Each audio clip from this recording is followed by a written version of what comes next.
joins me now. He serves on the House Oversight and Government Reform Committee. And, Congressman, you heard that conversation.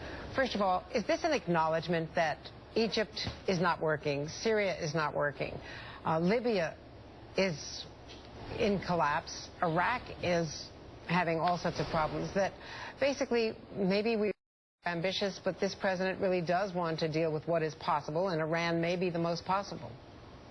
Well, let's also add Afghanistan and Pakistan to that list. Look, the president has got to be very nimble on this. It's a very difficult and dangerous world. I don't see much that we can point to that is a success.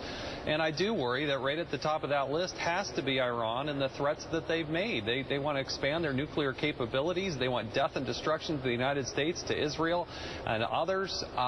We have to be able to deal with this, not just from a containment, but to be proactive.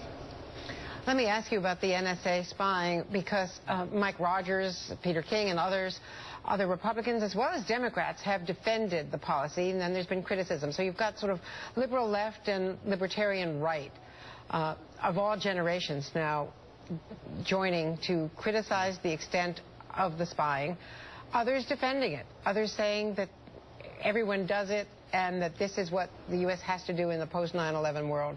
I know that you have a strong opinion about this. What about the way this administration has handled it? I think actually Dick Cheney said it very well, where he said, look, our friends don't trust us and our enemies don't fear us. I think that is the right synopsis at this point. There have to be certain lines and certain boundaries. I don't think it's good enough for the president and the team around him to just claim ignorance. The president wasn't involved. He's been in charge now for 5 years. He's got to be personally involved in understanding where those lines are. The NSA, the snooping on Americans who have had no suspicion in any sort of crime, they should not be spied upon. I think this administration must declare to the American people post-Jones. Jones was a Supreme Court case in which law enforcement was putting on a GPS, a geolocation device, and following somebody for 28 days. The Supreme Court ruled 9-0 that was a violation of the Fourth Amendment. Yet this administration refuses to issue guidance on what they are doing now on geolocation. That's something I'm doing with Senator Wyden in a very bipartisan way. So a lot of issues out there internationally, domestically, and then you can see why we're concerned about a website without encryption where people are typing in on healthcare.gov their social security numbers and it's not encrypted. This all kind of fits together in a big, huge area of concern. At the same time, the former deputy director of the CIA, Mike Morrell, was on 60 Minutes, and he talked about the breakdown of trust and D.C. politics, which is also, he believes, undermining national security. Let me play this for you.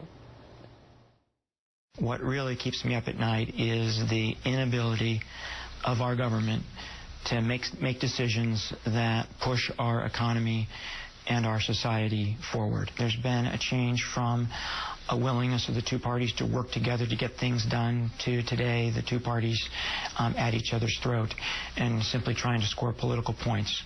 And I don't know why that's occurred. Doesn't the government shutdown play into this feeling that the country isn't working? Secretary Kerry spoke about it in a speech last week, undermining the way we are perceived around the world.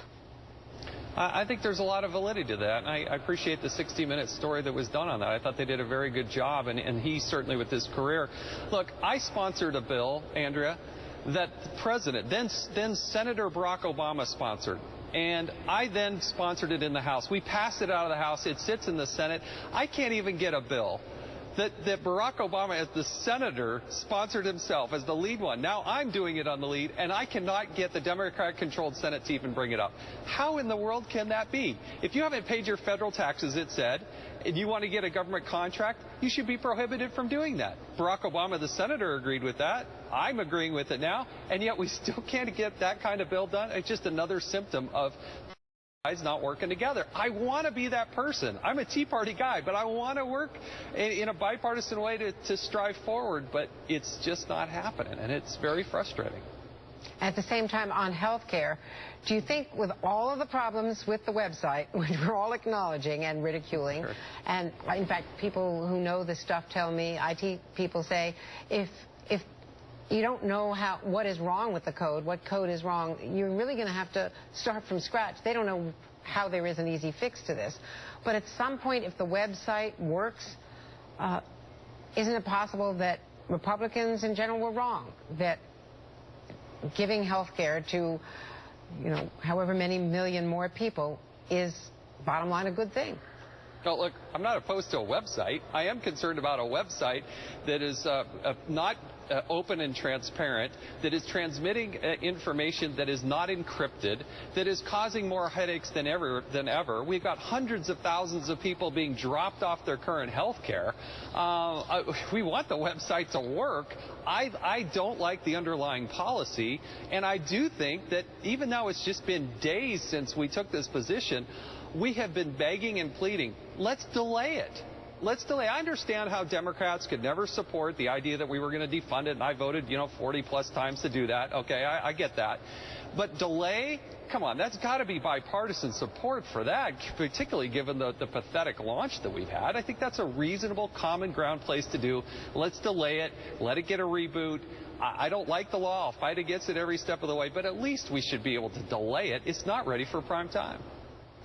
Well, thank you very much. Thanks, Congressman. Thanks, Andrew. Good to talk to you today. And just a few minutes ago,